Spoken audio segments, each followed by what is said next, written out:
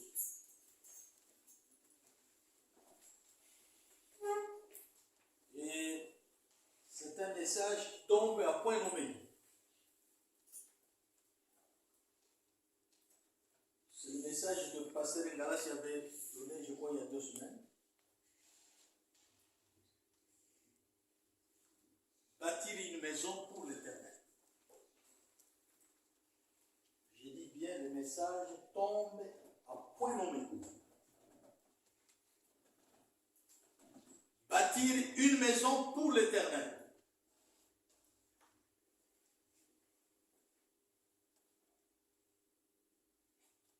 Bien-aimés dans le Seigneur, nous savons tous que Dieu est esprit. Dieu n'habite pas les maisons construites par les hommes, comme nous. Mais il est esprit.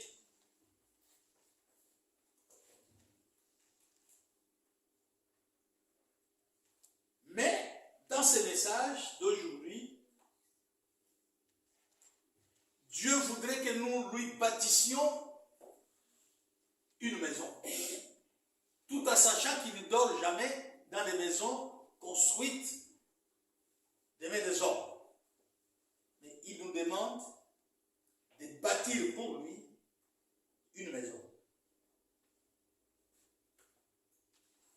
Nous sommes interpellés. Nous sommes dans une année où Dieu voudrait intervenir dans la vie de tout un chacun. Et Dieu avait un plan pour Abraham. Il a aussi un plan pour chacun de nous. Il avait un plan pour David. Il a aussi un même plan pour chacun de nous.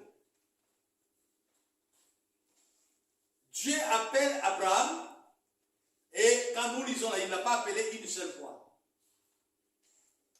Il appelle Abraham et Abraham lui répond. Cela veut dire quoi? Qu'Abraham connaissait déjà Dieu. Abraham connaissait la voix de Dieu. Abraham était dans l'intimité avec Dieu parce que pour connaître la voix de quelqu'un, il faut être en intimité avec cette personne-là. Dès que tu entends la voix, tu dis c'est la voix de tel. Et c'était le cas d'Abraham. Il était en intimité avec Dieu. Il connaissait déjà la voix de Dieu. Il pouvait se trouver dans un marché où il y a ce qu'on appelle le brouhaha, un bruit mélangé, mais il saurait que cette voix-là que j'entends, c'est la voix de Dieu. Parce qu'il était en intimité avec Dieu. Sinon, vous ne pouvez pas connaître la voix de la personne. C'est le cas d'Abraham avec Dieu. Il lui demande de faire quelque chose de difficile, pour ne pas dire quelque chose d'impossible. Dieu demande à Abraham de faire quelque chose de difficile. Que même si la même demande nous a été faite, nous aurons du mal à répondre à cette demande-là. En tant qu'humain. Et Dieu fait cette demande à Abraham. tout en sachant que ce n'est pas facile. Et c'est pourquoi certaines versions parlent de tests, épreuves. Dieu met Abraham à l'épreuve. Il teste Abraham pour savoir si Abraham l'aime, si Abraham lui obéit. Il teste Abraham.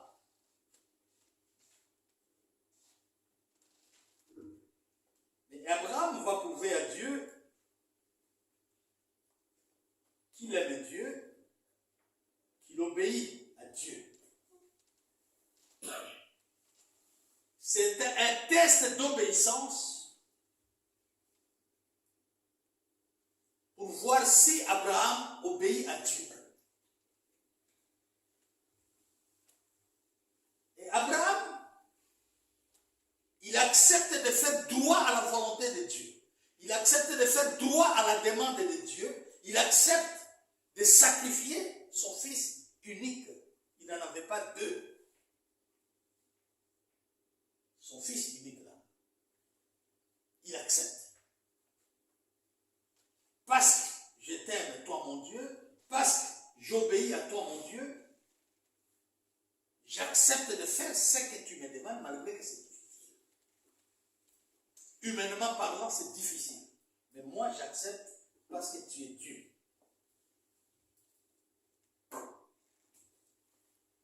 Il accepte, il est prêt de sacrifier cet enfant. Notre Dieu, bien-aimé, nous devons savoir que notre Dieu, c'est un Dieu de donnant-donnant. Tu lui donnes, il donne. Dieu du tic au tac. C'est ça le Dieu que nous servons.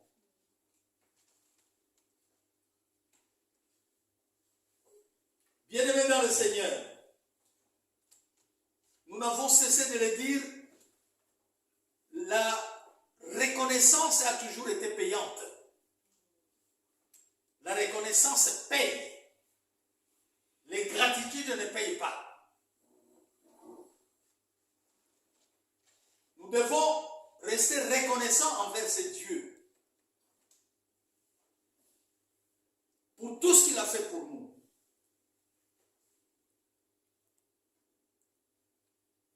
Depuis le sein de nos mamans, je pourrais même dire avant notre conception, tout ce qu'il a fait pour nous jusqu'à aujourd'hui. Nous devons lui être reconnaissants. Notre Dieu est un Dieu d'alliance. C'est un Dieu d'alliance.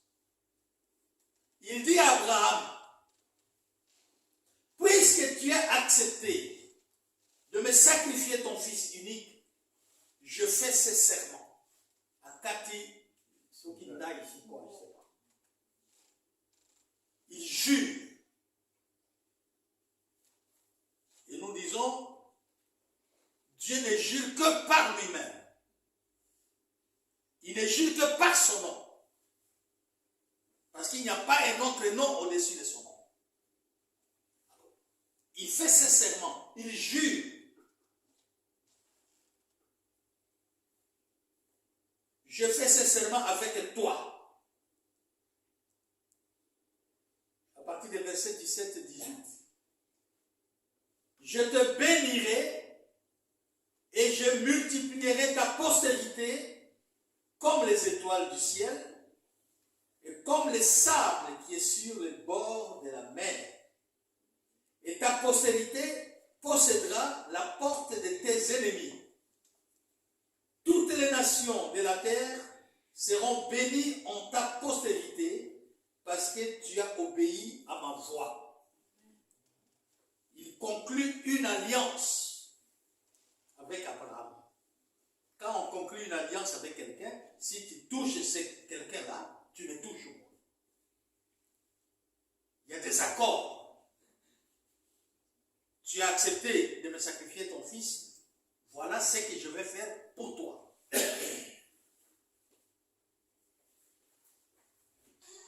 Notre Dieu, c'est d'alliance, bien-aimés. Nous ne devons pas perdre cela de vue. À cause de ton obéissance, ton Dieu, mon frère, ma soeur, aujourd'hui, pas demain,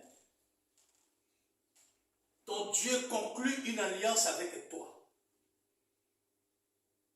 Notre Dieu conclut une alliance avec nous à cause de notre obéissance.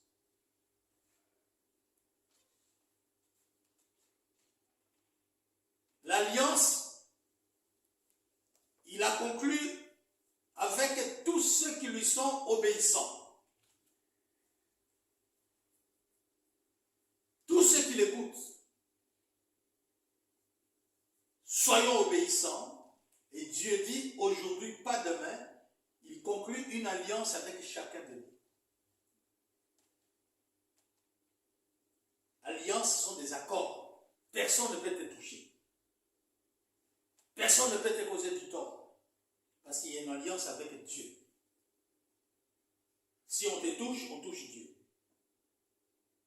Les pays de l'OTAN, c'est comme ça. Tu touches un des pays de l'OTAN, c'est tout l'OTAN qui te touche. C'est ça l'alliance. Et Dieu nous fait cette promesse. Soyons obéissants. Il va conclure avec nous une alliance perpétuelle. Ce n'est pas une alliance qui va prendre fin d'un moment à l'autre, mais une alliance perpétuelle. Comme il avait fait avec Abraham. Soyons obéissants, bien-aimés. C'est même Dieu-là à qui nous obéissons fera de grandes choses dans nos vies, fera de grandes choses dans nos familles. Pour autant que nous restions soumis. Que nous restions obéissants devant nous. Il bénira chacun de nous, il bénira nos familles.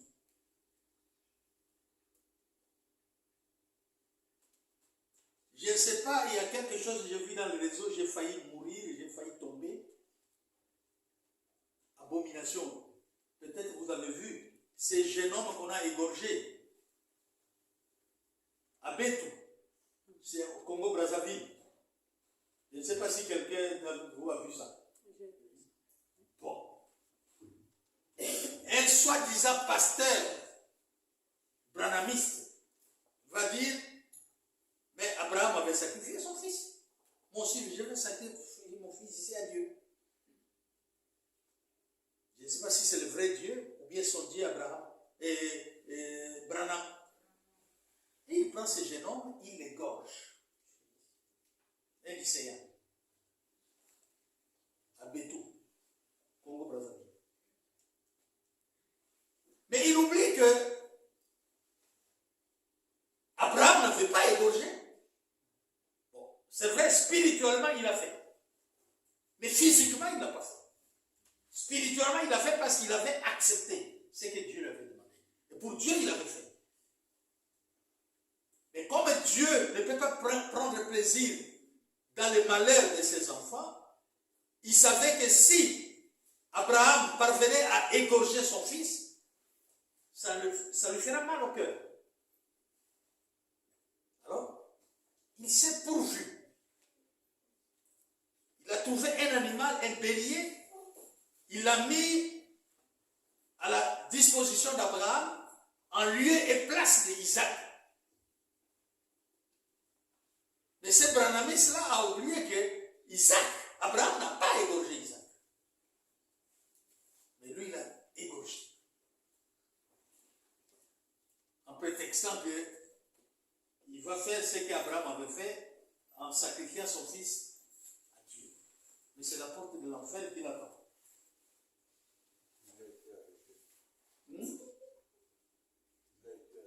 Ah, il était arrêté.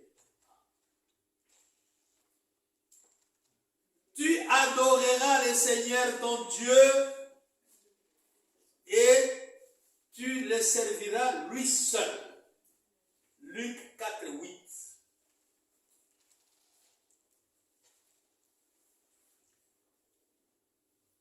Jean 4, 23, 24. Mais l'heure vient, et elle est déjà venue, où les vrais adorateurs adoreront le Père en esprit et en vérité. Dieu est vérité, Dieu est esprit. Nous devons l'adorer en vérité et en esprit, car ce sont là les adorateurs que le Père cherche, le Père demande. Les vrais adorateurs. Dieu est esprit. Il faut que ceux qui l'adorent aussi en esprit et en vérité. Nous allons parler de bâtir, construire, et nous allons parler aussi de l'adoration.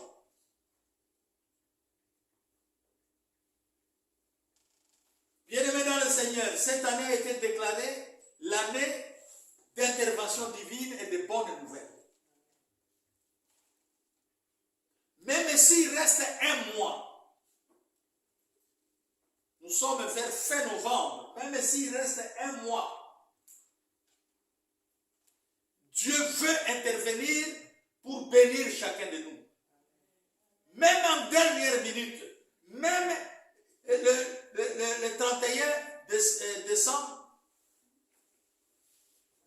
à 23h59, Dieu est capable de faire quelque chose d'étonnant.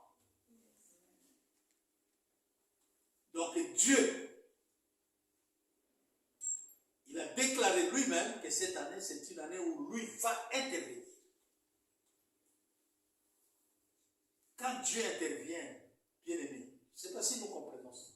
Quand Dieu intervient dans tes problèmes, mais tu es aux anges, tu es dans la joie. Et c'est la promesse que Dieu nous a faite. Même si nous ne sommes pas encore arrivés. Nous avons dit ici que les témoignages, il y en a à beaucoup. Les témoignages, il y en a. Même s'il reste un mois, Dieu veut bénir chacun de nous. Il veut intervenir dans nos problèmes, les problèmes de chacun de nous. Il veut intervenir pour nous bénir. Parce qu'il veut que nous évoluions de gloire en gloire. C'est le souhait de Dieu.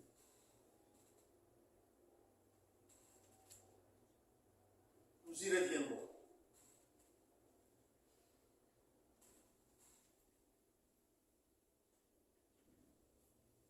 Et si Dieu veut faire quelque chose, il faut que nous sachions ici que Dieu nous exhorte. Il veut nous rappeler que c'est lui, Dieu, qui est le rémunérateur. C'est lui qui paye les salaires. C'est lui qui rétribue. C'est lui qui bénit. Et lorsqu'il bénit d'abord.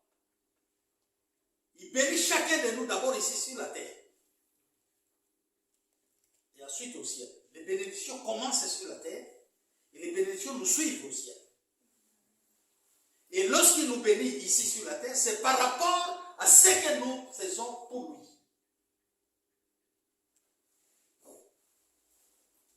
Les bénédictions commencent ici sur la terre et ensuite au ciel. Les bénédictions nous suivront jusqu'au ciel. Si Dieu bénit ici sur la terre, tu seras béni au ciel.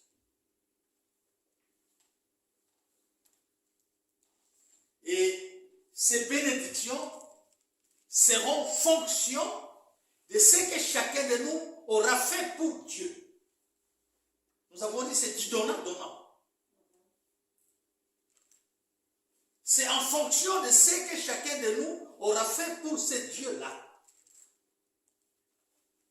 Et Dieu bénit, Dieu rémunère.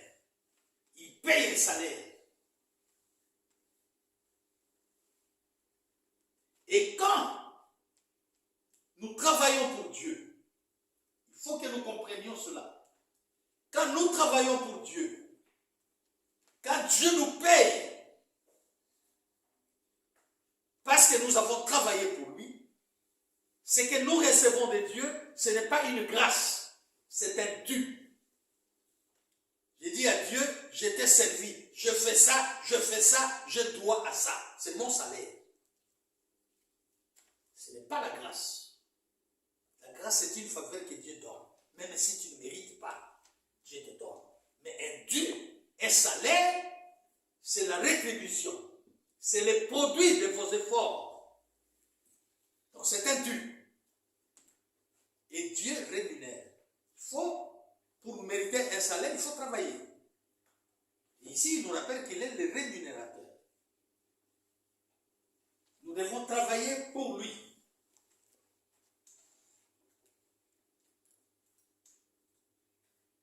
Dans 2 Samuel 7, nous avons donné ça, de 1 à 17.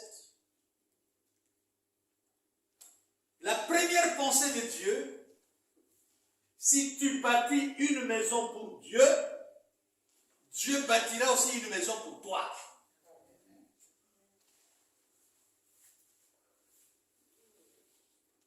Si tu construis une maison pour Dieu, Dieu construira aussi une maison pour toi.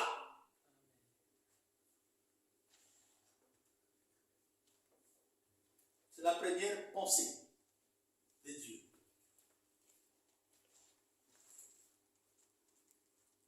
Avec David.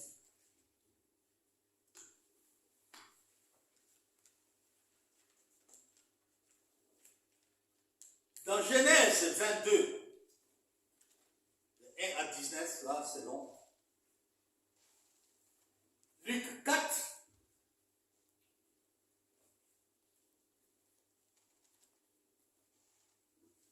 et Jean 4, ici, on nous parle d'adoration. La deuxième pensée de Dieu. La première pensée de Dieu, c'est bâtir, construire. La deuxième pensée de Dieu, nous devons demeurer dans l'adoration. En ces temps précis, Dieu nous demande de l'adorer avant de le servir.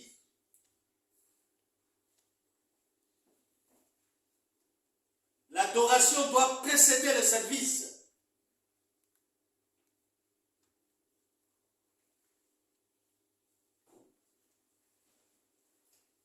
Il faut lire tous ces versets qu'on vous donne et vous verrez là.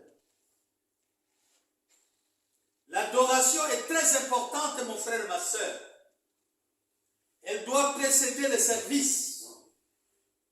Et Dieu nous exhorte dans ce message 2 choses importantes, comme je l'ai dit, bâtir et adorer. 2 choses.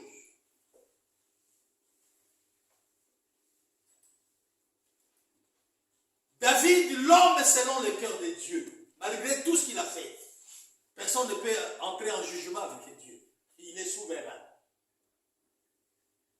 C'est un homme qui a passé tout son temps avec des guerres et avec des sangs dans les mains et tout ça. Mais Dieu le déclare l'homme selon mon cœur. David, l'homme selon le cœur de Dieu. Cet homme qui dormait dans la brousse, derrière les animaux, les brebis de son père. Il tuait les animaux. L'odeur des animaux était sur David. Et c'est là où il avait appris à chanter, non pas pour Dieu, mais à chanter pour les bêtes de son père. Il était dans la brousse. Il dormait, je ne sais pas, dehors peut-être, avec les animaux. Et Dieu est allé les tirer de là. est allé le ramasser dans la brousse où il était, en train de paître les brebis de son père.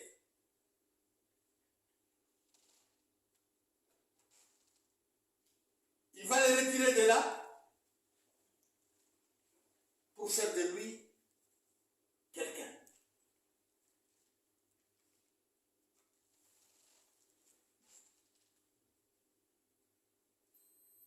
Il fait de David roi. Il n'est pas le premier roi d'Israël. Il y avait des rois avant lui. Il y avait des rois avant lui. Il y avait des juges avant lui. Il y avait des hommes de Dieu avant lui.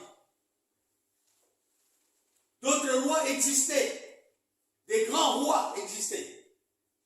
Et Dieu va le ramasser là où il était, parmi les animaux, et pour faire de lui roi. Un grand roi. Parmi d'autres rois qui existaient avant lui. Et David va habiter une maison qui était construite par les hommes. Et sa maison était construite en bois. Et la Bible dit, pas n'importe quel bois, bois du cèdre. Ces bois-là n'existaient pas en Israël. Ces bois existaient au Liban. On devrait importer ces bois du Liban vers Israël pour construire le palais du roi David. De la brousse où il était, vers le palais royal. En cèdre, pas n'importe quel bois.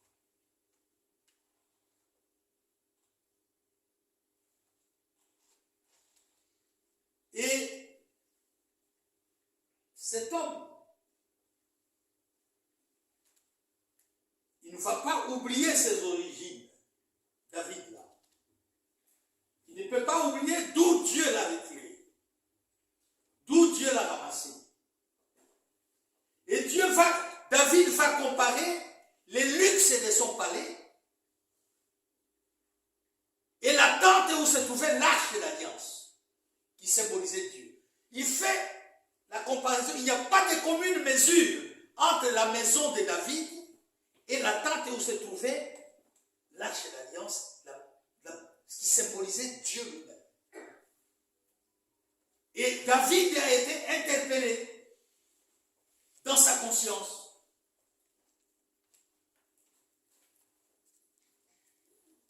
Il n'y a pas de commune mesure entre l'arche, l'endroit où se trouve l'arche, et la maison de David, le palais de David. Et David va expliquer sa déception au prophète Nathan.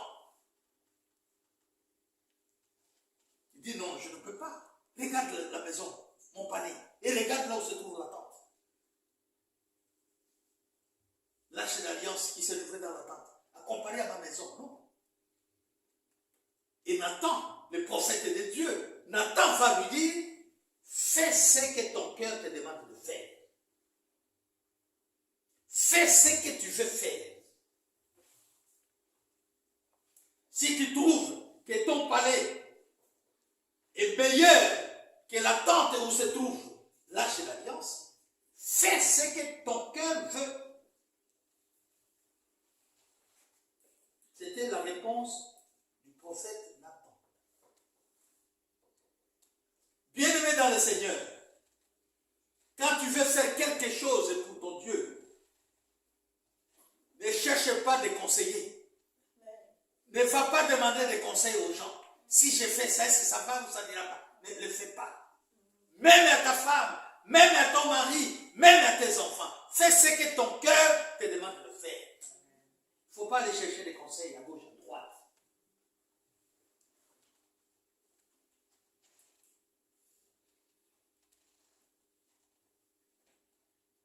Et David a parlé à l'homme de Dieu, prophète, et le prophète lui a répondu. Nathan, le prophète, va dire à David, j'ai entendu ce que, ici c'est Dieu qui dit à Nathan, j'ai attendu ce que mon serviteur David veut faire pour moi. Dieu parle au prophète, à son prophète. J'ai entendu ce que mon serviteur David veut faire pour moi. Et peut-être Dieu n'a pas compris. Et il s'est posé 1001 questions. C'est moi Dieu. C'est moi qui bénis. C'est moi qui pourvois. C'est moi qui ai fait sortir cet enfant dans la brousse où il était. C'est moi Dieu. C'est moi qui ai fait de lui roi. Je l'ai élevé pour faire de lui roi. Je lui ai donné la supériorité devant ses ennemis. C'est moi qui suis Dieu. C'est moi qui bénis. C'est moi qui donne. Tout est à moi. Tout se trouve entre mes mains. Et c'est ce David-là qui veut me bénir moi en me construisant un temple. Dieu n'a pas compris. C'est David-là. Oui, c'est ce David-là.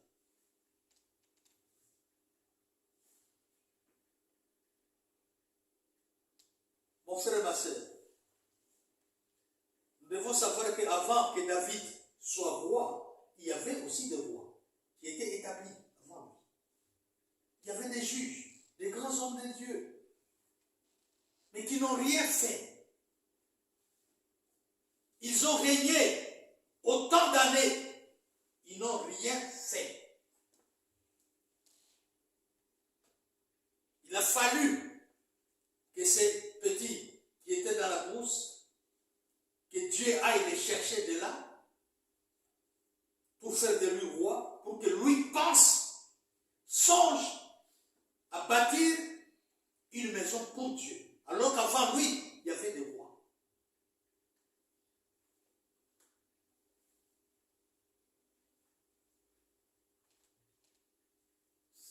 Dieu n'a pas, peut-être pas compris.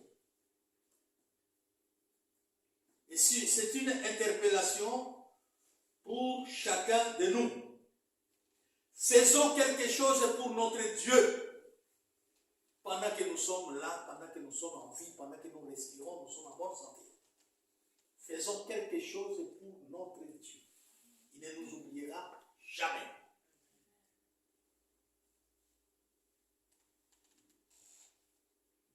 N'attendons pas ceux qui viendront après nous, comme les prédécesseurs de David,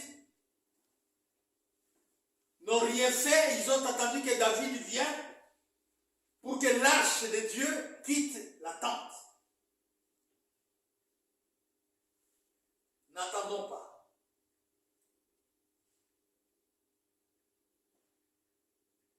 Faisons quelque chose. Il ne faut pas qu'eux viennent faire ce que nous aurions dû faire. Et eux viennent faire à notre place. De peur que nous ne soyons traités de profiteurs, de jouisseurs. Ce sont les autres qui font et nous venons, nous jouissons de ça. Nous profitons des efforts des autres.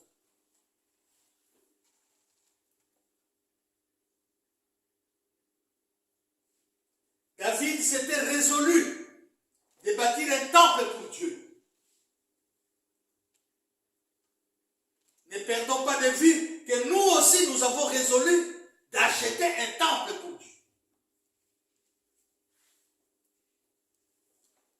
David s'était résolu de bâtir un temple.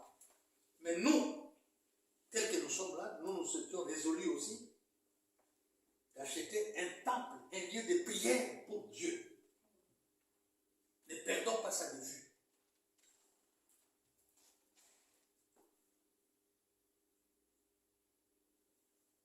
Ne limitons pas Dieu. Il voit nos intentions nobles, nos bonnes intentions. Dieu le voit. Nos intentions nobles et sincères, Dieu le voit. C'est notre désir le plus ardent de t'acheter un lieu de prière. Au lieu de nous retrouver dans des endroits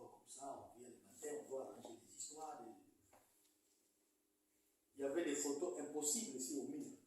Quand nous sommes arrivés, nous avons demandé au propriétaire, vous nous enlevez ces photos-là. Des choses, des photos impossibles à regarder. Nous avons dit, nous avons des enfants qui viennent ici. Dieu merci, il nous a écoutés, on a enlevé toutes ces photos qui étaient là. Nous avons pris cet engagement, cette résolution-là. Ne limitons pas Dieu, bien-aimé. Même si nous n'avons pas assez de moyens, Dieu se pourvoira, comme il s'est pourvu pour Abraham. Tout est à Dieu. L'or et l'argent lui appartiennent. Toutes les richesses ineffables, les richesses indicibles de la terre sont à Dieu. Nous ne pouvons pas limiter Dieu. David n'avait pas oublié le bienfait de Dieu. Il s'est souvenu, il s'est rappelé d'où Dieu l'avait tiré. Sans Dieu, qui aurait parlé de David? Si Dieu n'avait pas fait tout ce qu'il a fait à David ou avec David, qui parlerait de David dans la Bible? En bien. Qui? Sans Dieu, je préfère parler de moi-même. Sans Dieu, qui m'aurait connu? À Kisangani, où je suis né. Je ne suis même pas né dans une maternité, je suis né derrière la maison sur les feuilles de bananier.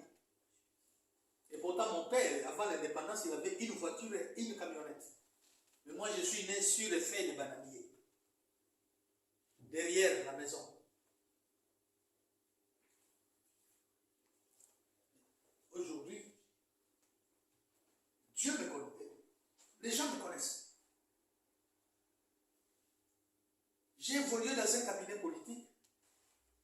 Le jour où je me suis séparé avec le ministre, une semaine après, Mobutu a remanié, on a chassé le ministre. Et le ministre savait, je n'étais pas encore bien là, vers les années, je ne sais pas, 90. Je connaissais déjà le Seigneur. On m'a connu à cause de Dieu. Le ministre me cherche, il dit, cherchez-moi, t'es malade. Je me promenais avec mes diplômes dans la voiture sans travail. Je vais au CCIZ là-bas, vers le fleuve. Je trouve le ministre là-bas. La dame me dit, papa, aucun été, sinon nous aurons des problèmes. Ministre Zolokayo. Bon. Je trouve le ministre là malade. Priez pour moi. J'ai profité. C'était une femme. Qui m'a beaucoup monté. Je prie. Et chaque fois, avant des conseils, portez-moi, faites la prière. Comme la dame des portefeuilles fait.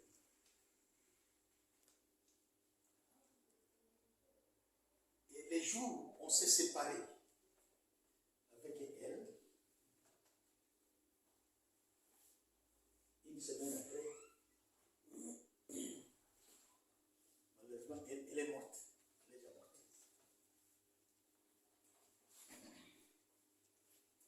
Et j'ai dit, c'est Dieu. J'ai représenté le gouvernement zaïrois à l'époque, à Genève, au BIT, représentant du gouvernement. Je préfère parler de moi-même, ce n'est pas de l'orgueil. Je ne connais pas la vie des autres. Je dis, je suis né sur les feuilles des bananiers. Je ne suis pas né dans une maternité. Malgré ce que mon père avait avant l'indépendance.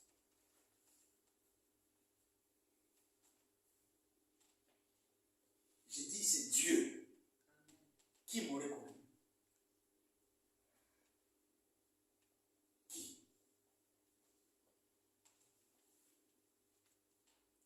Et je servirai Dieu jusqu'à la fin. Ça fait 9 ans que je suis là. Jamais n'a pris. Malgré tout ce qu'on raconte. Il y en a qui racontent des méchancetés. Je suis au courant, je le fais. On te soupçonne avec tel. Je dis, si j'ai fait une fois, que Dieu me tue. Je suis normal comme tout le temps. plaisirs sont là. Mais j'ai dit, ouais. Et j'ai dit à Dieu, toujours, mes prières, souviens-toi. Toutes les années que je perds, je dois les récupérer, même à 100 ans. Yes. Amen. Amen. Je dois les récupérer.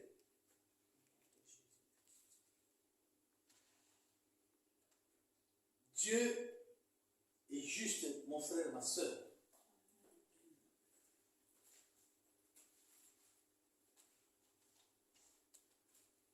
Et David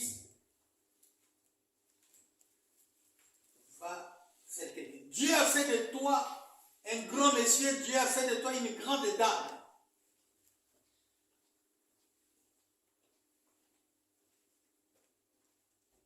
Restons reconnaissants.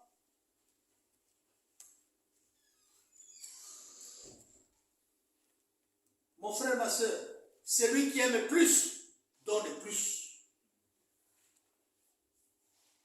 Nous venons de très loin, nous sommes des rachetés du Christ. Il nous a rachetés au prix du sang. C'est pourquoi la Bible l'appelle rédempteur. Nous venons de très loin.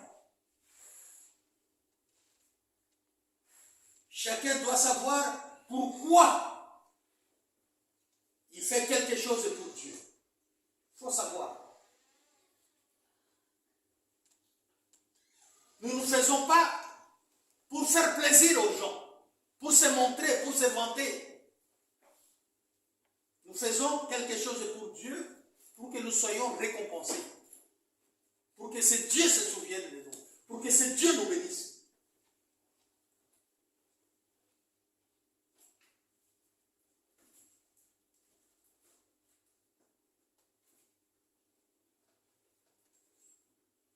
Ce n'est pas pour faire plaisir à quelqu'un, c'est pour faire plaisir à Dieu. Pour que Dieu nous bénisse. Car il sait d'où il nous a tirés. Pour faire de nous ce que nous sommes aujourd'hui. Pour que le monde puisse nous voir, pour que le monde puisse nous connaître, pour que le monde puisse parler de nous en bien ou en mal. C'est Dieu.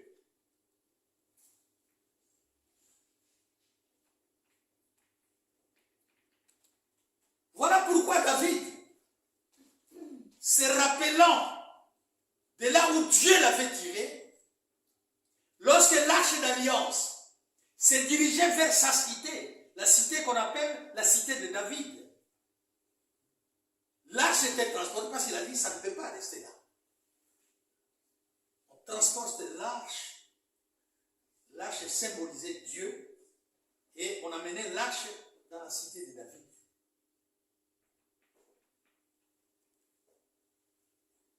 Et si Uza a été tué, parce qu'il n'était pas de la tribu de Lévi, ce n'est pas n'importe qui pouvait toucher à l'arche. Et pourtant, ce que Uza avait fait, il n'avait rien fait de mal parce que l'arche voulait tomber. L'arche sur les chevaux, l'arche voulait tomber. L'arche représentait Dieu. Et Uza, qui n'était pas de la tribu de Lévi, mais de la tribu de Juda, il est allé toucher l'arche pour que l'arche ne tombe pas. Dieu l'a frappé de mort. Et c'est David ici qui a ordonné que l'arche aille dans sa cité. David était dans tous ses états. Il a dit à Dieu, mais pourquoi tu fais ça? L'arche symbolisait Dieu. Et David n'a pas voulu que l'arche continue à passer la nuit dans les tentes. Depuis qu'ils ont quitté l'Égypte, c'était toujours dans les déserts là-bas. La Bible le dit. Dans la brousse, c'est toujours dans des tentes comme ça. C'est là où était l'arche. Et lorsque l'arche s'est dirigée vers la cité de David, sur l'ordre du roi, parce que l'arche ne devait pas rester là où elle était, Michal, qui était sa femme,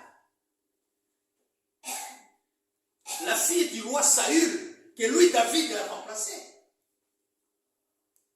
s'est mise à se moquer de son mari roi. Parce que le monsieur dansait.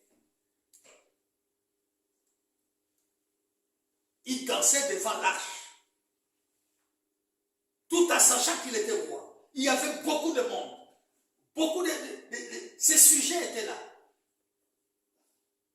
Mais il a fait fi de la présence de ces sujets. Il a dit, je me trouve devant l'arche de Dieu, je danse. Il a dansé, il a dansé. Et sa femme l'a traité de tout. C'est quel le roi, ça? Tu vas danser devant les gens comme ça. Il y en a qui faisaient même des commentaires où ils dansaient avec les guignols. Mais ce n'est pas dans la Bible. Ce sont les commentaires des gens. C'est quoi ça? Dieu a dit, ah bon, il danse pour moi, et toi tu te moques d'elle. Eh bien, tu vas voir. C'est la seule femme qui est morte stérile dans la Bible. Si 8 femmes, la seule qui est morte stérile, parce que c'est Dieu qui l'avait maudite. Pourquoi? Parce qu'elle s'est moquée de son mari qui dansait devant l'arche de Dieu.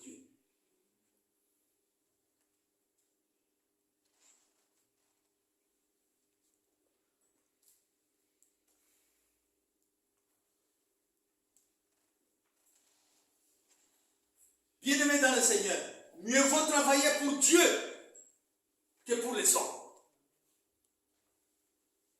Mieux vaut servir Dieu que de servir les hommes. L'homme, de par sa nature, est ingrat. Dieu ne l'est pas.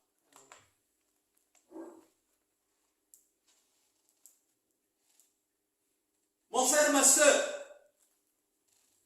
mieux vaut bâtir pour Dieu que pour l'homme.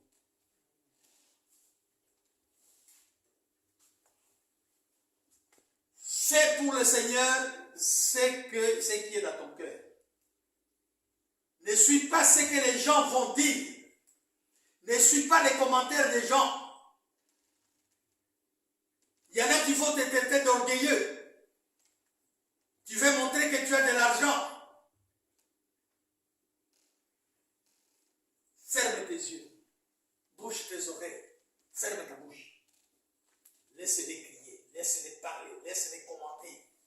Comme ils veulent. Mais toi, fais ce que Dieu te demande de faire. Ce que ton cœur te dit de faire. Fais-le. Tu ne le fais pas pour personne, pour quelqu'un, mais tu le fais pour Dieu. Tu le fais pour personne, mais pour Dieu. Fais-le. Dieu se souviendra de toi, comme il s'était souvenu d'Ézéchias. Nous sommes des sujets de témoignage pour la gloire de Dieu. Quand je me tiens debout comme ça, debout pendant des heures, je suis un sujet de témoignage.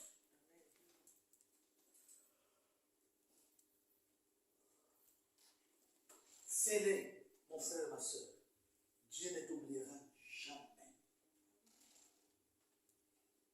Il ne faut pas suivre ce que les gens racontent.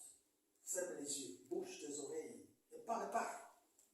Mais fais ce que Dieu te demande de faire. Il faut être en accord avec Dieu qu'avec les hommes. Dieu dit à David, je vois tes bonnes intentions de me bâtir une maison. Mais ce ne sera pas toi, David, qui vas bâtir une maison pour moi. Je vois tes bonnes intentions. Oui, mais ce n'est pas toi qui vas bâtir pour moi une maison. Ce serait ton fils. Salomon. Qui va bâtir pour moi.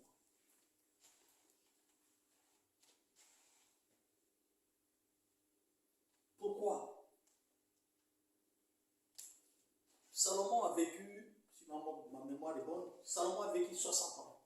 David, son père, 70 ans. C'est ton fils là qui viendra, qui va bâtir pour moi. Parce que j'ai conclu une alliance avec toi. Il y aura toujours un descendant, une de postérités sur le trône. Le trône est de David. Comme dit la Bible, il y aura toujours quelqu'un parce que j'ai signé une alliance, j'ai conclu une alliance avec toi.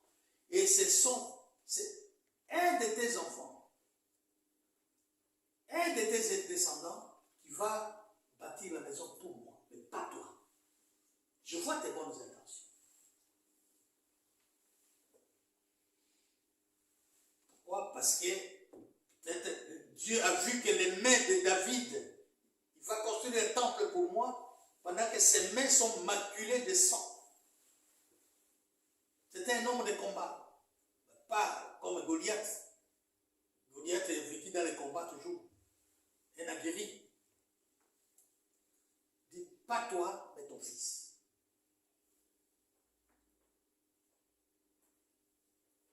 Il venait de faire ce qu'il a fait avec Bathsheba, que vous connaissez. Qui est la mère de Salomon. Il a tué le mari de Bathsheba, Uri, pour avoir Bathsheba. Et le premier enfant que Bathsheba a eu de la grossesse de David, quand Uri vivait encore, parce que Salomon, ce n'est pas la première grossesse, bon, c'est le premier enfant de Bathsheba avec David, mais avant Salomon, Bathsheba avait la grossesse et l'enfant était né. Mais Dieu a tué cet enfant. Parce que cet enfant est né du vivant de Uri. Il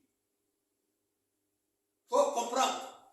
Le mariage prend fin avec la mort d'un des conjoints. Uri était encore en vie. David va avec la femme de Uri, Bathsheba, l'engrosse, l'enfant naît et l'enfant est mort. Dieu l'a tué. Parce que Uri était encore en vie. Mais Uri va mourir sur le ruse de David. David s'est arrangé avec les gens. Bon, il y a la guerre là-bas, mettez-les au front, au début du front là-bas, comme ça. Et on a fait ça et on l'a tué. Maintenant, Bathsheba était libre de tout engagement. Et David continuait à aller avec elle. C'est alors que Salomon va naître. Et comme Uri était déjà mort, il n'y avait plus de problème. Et Dieu a laissé vivre Salomon. Mais les grands frères de Salomon, Dieu l'a tué parce que Uri était encore en vie. Et il dit, c'est Salomon qui va bâtir pour moi parce que tes mains là sont pleines de sang. Et Salomon va bâtir le temple pour Dieu. Bien-aimés, bâtissons la maison de Dieu et Dieu bâtira nos maisons. C'est comme pour dire, donnez et il vous sera donné. Dieu s'occupera de nous. Dieu bâtira nos maisons. Qu'est-ce que toi et moi avons-nous déjà fait, déjà donné à Dieu, toi et moi? Que chacun réponde à la question. Qu'avons-nous déjà fait pour Dieu en guise de reconnaissance pour tout ce qu'il a déjà fait pour nous, pour nos familles? C'est une interpellation pour chacun de nous. Ne nous comportons pas comme certains sacrificateurs qui se comportaient comme je ne sais quoi, comme je ne sais qui voulaient tout avoir, qui ne faisaient que réclamer, demander. Ou comme les enfants d'Élie, Ophni et Phiné, qui ne cherchaient que des grosses parts, qui mangeaient des gros morceaux, sans se soucier des autres. Si nous ne connaissons pas ce genre de problème, nous ici, c'est vrai, je remercie Dieu, je loue Dieu, mais cela n'est pas le cas dans d'autres endroits. Ce n'est pas le cas. Ici, nous ne nous battons pas pour laisser moi le micro. Nous ne nous battons pas pour l'argent ici. Non.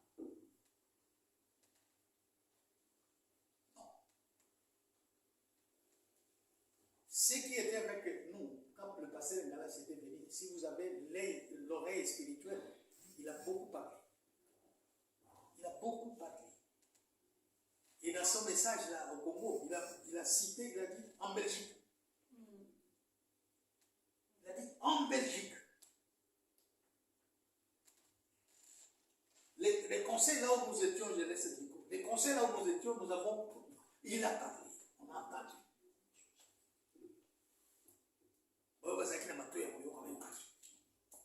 Il faut comprendre, ils ont compris. Mais ceux qui ont toujours refusé de comprendre, ont refusé de comprendre.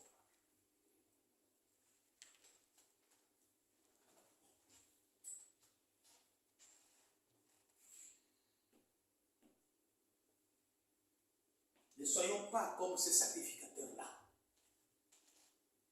qui réclamaient toujours. Ou les enfants d'Élie. Dieu les a frappés, tous les deux.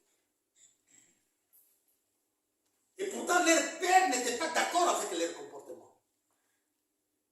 Quand ce que ces enfants faisaient, là où ils étaient dans la maison de Dieu, était arrivé dans les oreilles d'Élie. Élie a dit, ce que j'apprends là, non, ce n'est pas bien. Et c'est ça. Mais peut-être que pour Dieu, ce n'était pas assez. Je ne sais pas. Et Élie est mort aussi. Ces deux enfants sont morts. Élie aussi. Bien sûr, avec son âge, la Bible dit, son âge, il était là assis sur une chaise, il est tombé, il s'est cassé les coups et il est mort. Ne soyons pas comme tous ces sacrificateurs qui ne faisaient que réclamer et qui ne faisaient rien.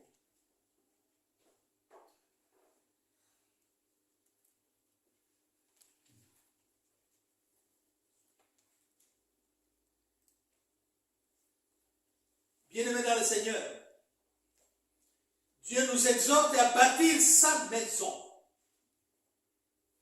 Si nous n'avons pas d'argent pour lui construire ou pour lui acheter un temple, mais nous avons des cellules. Nous avons des cellules. Et l'homme de Dieu a dit, nous avons des cellules qui sont instables.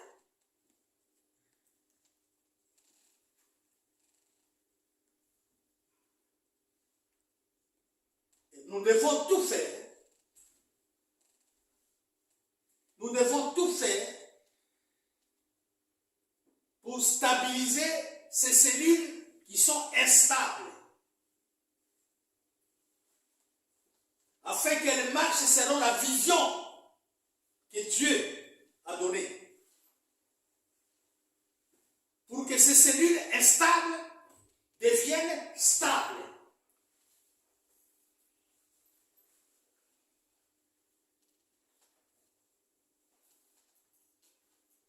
Si nous n'avons pas d'argent pour lui construire, mais stabilisons les cellules qui existent déjà.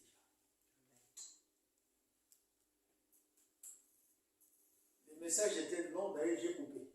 Je n'ai pas tout pris. J'ai coupé. On va terminer.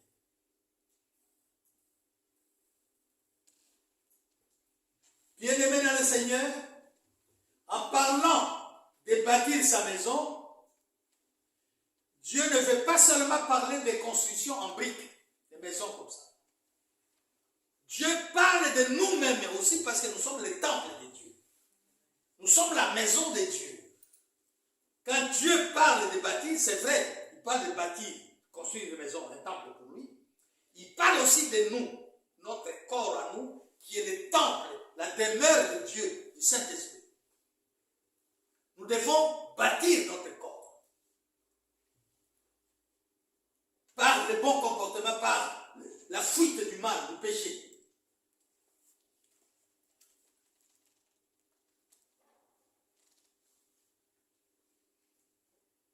En tant que maison de Dieu, demeure de Dieu,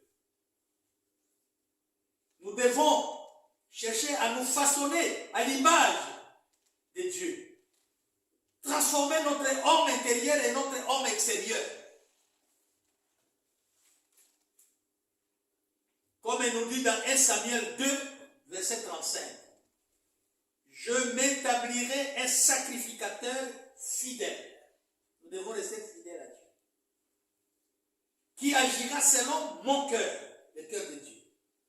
Et selon mon âme, l'âme de Dieu. Je lui bâtirai une maison stable et il marchera toujours devant mon moyen. Changeons. Bien-aimés dans le Seigneur, bâtissons la maison de Dieu. Et Dieu fera alliance avec nous pour bâtir notre vie, pour bâtir nos familles. Car il a dit dans sa parole, je fais alliance avec tous ceux qui ont bâti un temple pour moi. Il a fait alliance avec tous ceux qui lui ont bâti un temple. Suivons-nous l'exemple du centenier romain. Il était romain, mais il s'est trouvé dans un pays étranger, Israël. Mais ce centenier avait son serviteur qu'il aimait beaucoup. Il aimait beaucoup son serviteur. Et son serviteur était tombé malade. Nous trouvons ça dans Luc chapitre 7, à partir du verset 2 et 5. Le serviteur de centenier était malade, qui devait le conduire à la mort. Le centenier a fait appel aux anciens juifs. Lui n'était pas juif, il était romain. Il a fait appel aux anciens. Il dit, j'entends parler d'un homme qu'on appelle Jésus. Mon serviteur que j'aime beaucoup à la maison, il est malade. Il va mourir. Allez trouver ce Jésus-là. Parlez-lui de mon serviteur. Parlez-lui de moi. Et les anciens juifs sont allés trouver Jésus-Christ. Ils lui ont fait état de cause de la situation blessée. Il dit, le centenier là, son serviteur malade, il va mourir. Si tu n'interviens pas. Et lisez la Bible. Les anciens juifs ont dit à Jésus, cet homme-là, ce centenier-là, qui réclame, qui demande ton secours, il mérite ton intervention. Tu dois intervenir parce qu'il mérite. Ce qu'il te demande là, il a raison. Il mérite, tu dois intervenir. Pourquoi? Parce que cet homme, c'est lui qui a bâti la synagogue ici dans notre pays. Dans votre pays, donc notre pays, oui, ce sont les Juifs qui parlaient à Dieu. Il dit, cet homme-là, ce centenier romain, cet étranger, c'est lui qui a construit une synagogue ici dans notre pays. Souviens-toi de ce qu'il a fait. Nous n'avions pas de synagogue, c'est lui qui a fait. Alors, tu dois intervenir pour sauver son serviteur. Et Jésus-Christ est intervenu. Et le serviteur du centenier était guéri. Dieu n'oublie pas, bien-aimés. Nous pouvons oublier, mais Dieu n'oublie pas. Oui, il mérite votre secours, car c'est lui qui a construit notre synagogue. Dieu s'était souvenu de l'acte qu'il avait posé, ce centenier. Il avait guéri son serviteur. Luc 7, à partir de 2,5. Nous tendons vers la fin. Qu'est-ce que nous avons fait pour Dieu afin que les gens réclament Dieu des faveurs, réclament à Dieu ses faveurs pour nous? Qu'est-ce que nous avons fait pour Dieu pour que les gens viennent réclamer à Dieu des faveurs pour nous? Qu'est-ce que nous avons fait? Partout où nous passons, ça c'est l'homme de Dieu qui dit, moi je ne fais que... Partout où nous passons, nous déstabilisons tout ce qui était stable. Nous créons des troubles. Nous déstabilisons tout. Nous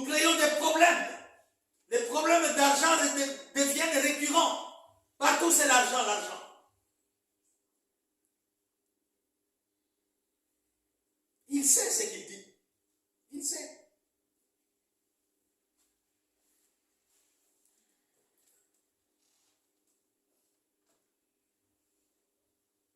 C'est ce que nous sommes et c'est ce que nous voulons que Dieu pense. Nous nous comportons de cette manière-là. Et nous voulons que Dieu pense à nous. Non. Il cessera d'être un Dieu juste.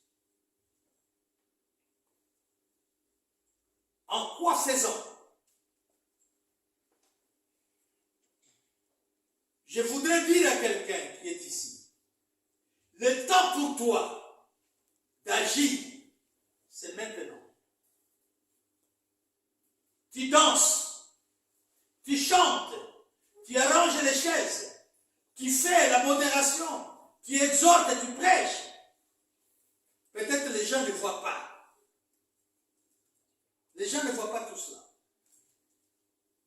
Mais Dieu, pour qui tu travailles, voit tout.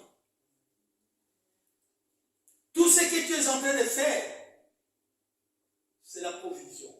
Comme nous dit Ecclésiaste chapitre 11.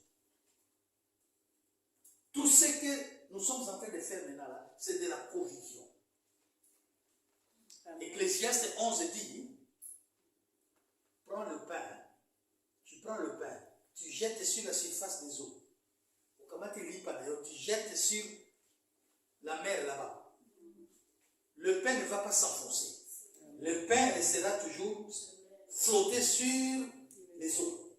Et quand tu auras besoin, tu auras faim, tu iras, tu trouveras toujours le pain sur la surface des eaux, tu vas reprendre ce pain, tu mangeras. Donc tout ce que nous faisons maintenant, c'est une réserve. Les jours où nous serons incapables du Seigneur, souviens-toi, je faisais quand j'avais la foi, je faisais ça.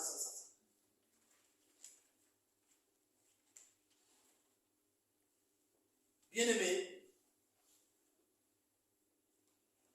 dans le Seigneur, sers ton Dieu, fais ce que ton cœur te demande de faire pour ton Dieu. Les jaloux, il y en aura toujours. Les critiques, il y en aura toujours. Dieu s'en fout. Mais toi, fais ce que ton cœur te pousse à faire. C'est avec toi que Dieu veut faire une alliance. C'est toi que Dieu veut bénir. Et toute ta famille à travers toi. Il y aura toujours un homme élevé dans ta famille. Il y aura même des pasteurs dans ta famille.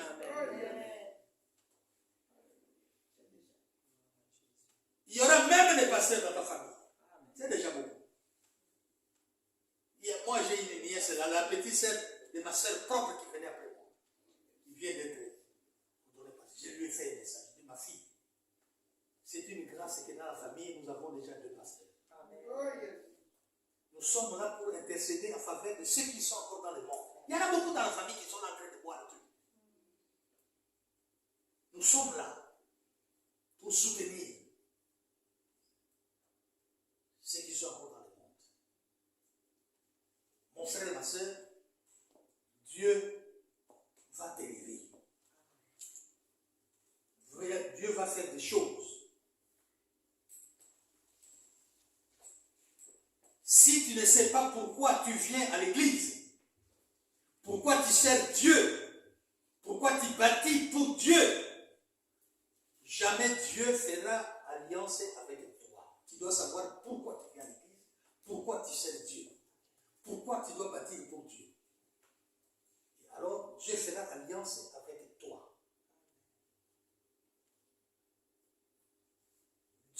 Jamais Dieu fera de toi une colonne dans son temple. Si tu ne sais pas ce que tu fais, qu'est-ce que tu viens faire à l'église? Dieu ne fera jamais de toi une colonne. Vous lisez dans Galates, chapitre 2, verset 9. Dans l'église primitive, il y avait des serviteurs de Dieu, mais il n'y avait que 3 colonnes. Colonne, c'est quelque chose qui soutient le poids de l'église. Il y avait Céphas, qu'on appelle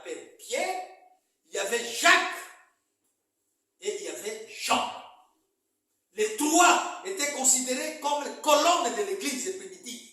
Donc le poids de l'église est reposé sur les trois là. Et ce sont les trois qui ont accordé à Paul la main d'association pour travailler ensemble avec Paul parce qu'ils savaient que Paul avait une grâce inouïe, malgré qu'eux étaient apôtres avant Paul. Mais ils ont compris que cet homme-là, il a une grâce toute particulière. Les trois là qui étaient considérés comme les colonnes de l'église lui ont tendu la main d'association. J'aimerais que Dieu fasse de toi une colonne de l'église. Que Dieu fasse de nous des colonnes de l'église, des piliers de l'église.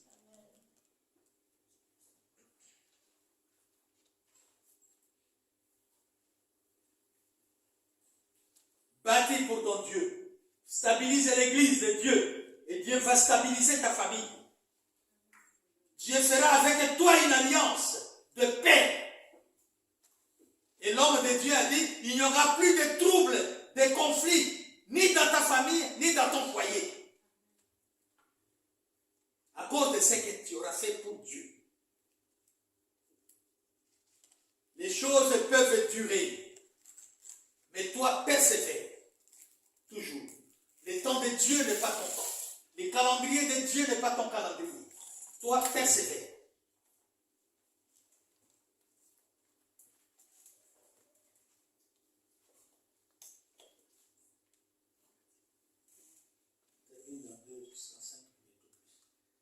La deuxième pensée de Dieu dans cette exhortation, Dieu nous demande de demeurer dans l'adoration. J'ai dit la première pensée c'est bâtir. Deuxième pensée c'est adoration. Demeurons dans l'adoration. On ne refuse pas l'intercession. On ne refuse pas les jeûnes. On ne refuse pas les prières de combat spirituel ou toute autre sorte de prière. Mais ce que Dieu nous recommande par ce temps, c'est l'adoration. Adorons Dieu. Par ce temps. Dieu nous dit, adorez-moi seulement. Nous sommes fin novembre. Nous avons passé 11 mois à faire toutes sortes de prières, de jeûnes, d'intercessions. Ce n'est pas mauvais. Maintenant, Dieu nous demande de l'adorer seulement. Et nous devons savoir qu'il y a la différence entre la louange et l'adoration. Les mecs, nous suivons quand les gens adorent. Les gens font l'amalgame, mélange. La louange, ce n'est pas l'adoration. Retenez ça une fois pour toutes. Quand on dit adorer Dieu, on ne peut pas parler dans son adoration de ce que Dieu a fait pour moi. Non. Seigneur, je t'adore parce que j'étais malade, tu m'as guéri. Je t'adore parce que tu m'as béni. Je t'adore. Non. Tu ne peux pas parler de toi. Tu ne peux pas parler de quelqu'un de ta famille dans l'adoration. Dans l'adoration, on parle des attributs moraux. Pas moraux. Des attributs non moraux de Dieu.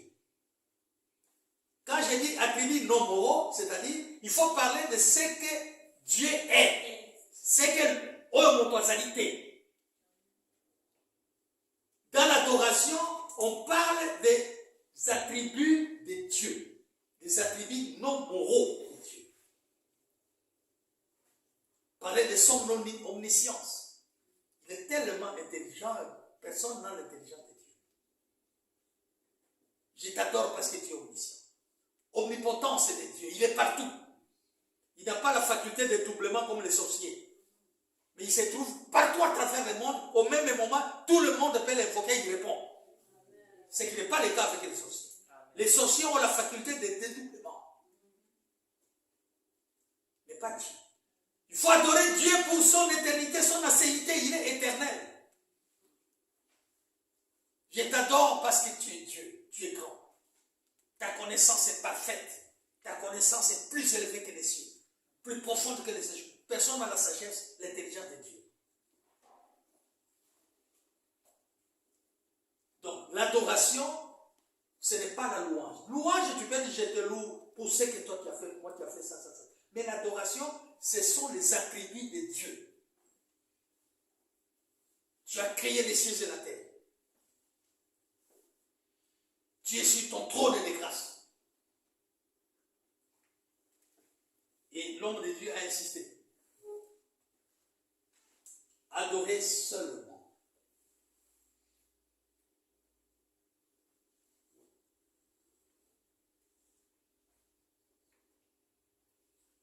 Et Dieu cherche des vrais adorateurs, comme nous l'avons dit au début.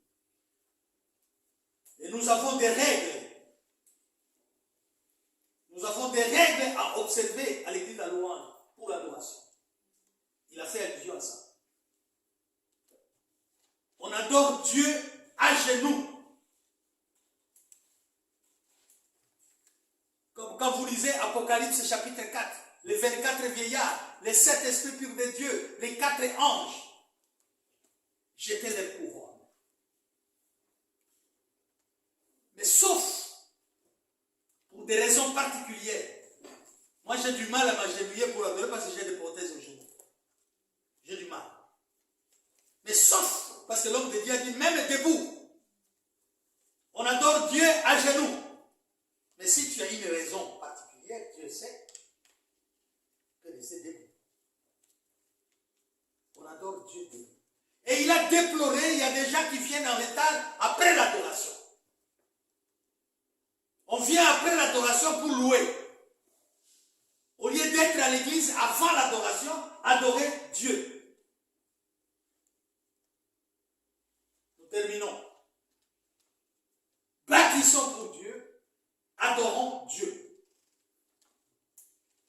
L'adoration est très très importante, mon frère et ma soeur. Quand vous lisez Luc 4, même Satan veut qu'on l'adore. Même Satan. Il demande à ce qu'on l'adore. Et il demande à qui? À Dieu. C'est pour dire que l'adoration a de l'importance. Jésus-Christ, après son baptême, après avoir gêné, il était conduit à la montagne. Et Satan lui a demandé de l'adorer. Il dit, tu vois tout ça? Si tu m'adores, moi je vais te donner. Mais Satan ne lui a pas dit tout ça. Qui lui a donné ça? C'est Dieu. Il dit, tu vois tout ça, Satan. Si tu fais ça, si tu m'adores, je te donne. C'est pourquoi il faut connaître la parole de Dieu. Et Jésus-Christ, connaissant la parole de Dieu, il a répliqué avec la parole de Dieu. Il est dit, moi aussi j'ai dit, il est aussi dit. Nous terminons par là. L'adoration est très très très importante, bien aimé. L'adoration individuelle et collective. À la maison, nous prions. Je ne dis pas qu'il ne faut plus louer, je ne dis pas ça. Louer, vous confessez et tout, vous adorez. Si vous pouvez prier pendant une heure, si vous mettez même 40 minutes d'adoration et les 20 minutes pour autre chose, je ne dis pas qu'il ne faut pas louer, il ne faut pas prier, il ne faut pas confesser, non. Mais Dieu nous demande de prier. En ces temps où Dieu nous recommande de l'adorer, arrêtons de venir en retard au culte après l'adoration pour louer seulement. Dieu nous demande plus de l'adorer en ces temps que de le louer. L'adorer d'abord et ensuite le servir.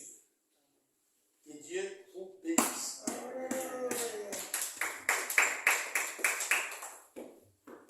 Papa,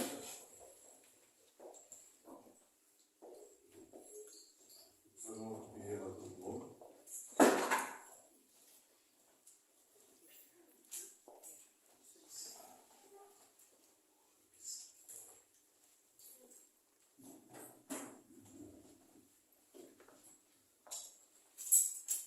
Bâtir pour Dieu et l'adorer. Quel est le message du Seigneur? Que chacun de nous élève sa voix et dise merci au Seigneur. En réponse à ce message, nous prions.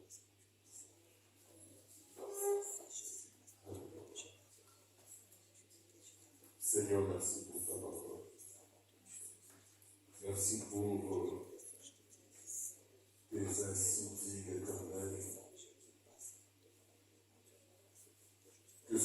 sache que cette parole, ô Dieu,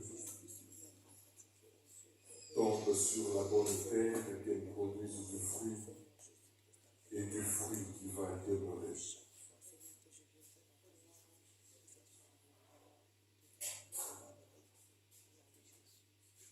Sois béni, sois glorifié, sois magnifié, Père.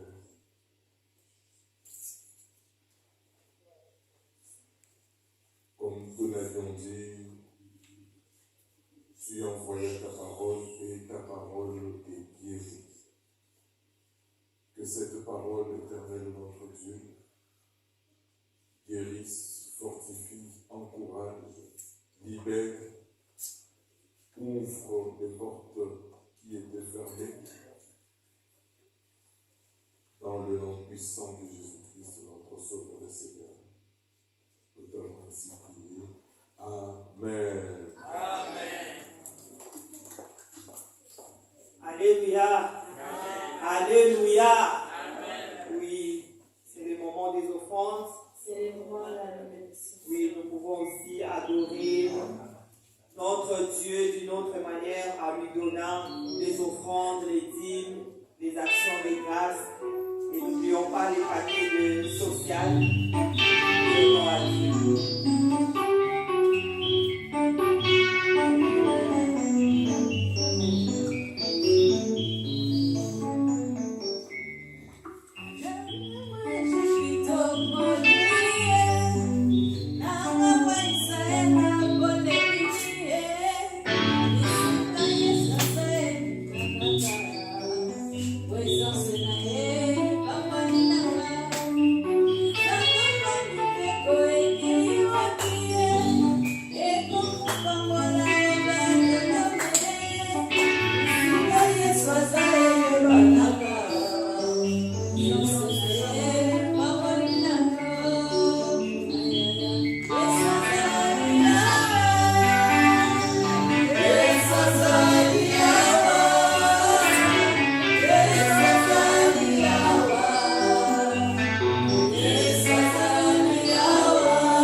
Amen.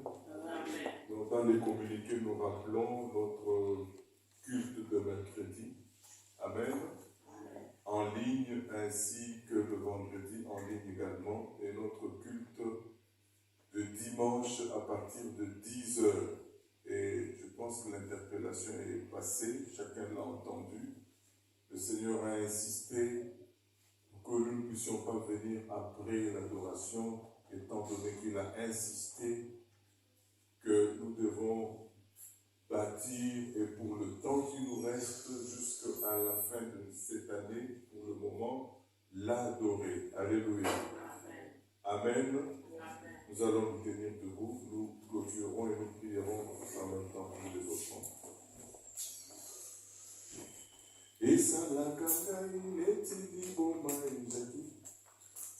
Yesu nanga kijawa na yebaka tena pesa ye nini ye nyonso na ngai eza se Yesu andimanga moya bomoi na ngai andimanga moya mikumba na ngai andimanga moya mikumba na ngai olimba boye na mona teo bamisusu bamatati na bangomba ye bamelela ye ayoka bango te ngana tomoli kaka maboko apamba ye ayoka mibango ayoka losambo ye Yesu azali awa Yesu azali awa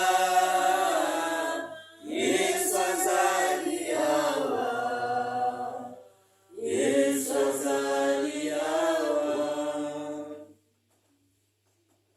Oui, Seigneur, comme nous venons de le chanter, nous savons que tu es là et nous pouvons l'attester, pas parce que nous le sentons, parce que notre foi n'est pas dans les sentiments, mais dans ta parole qui nous répète et qui dit que là où 2 ou 3 sont réunis en ton nom, tu es là.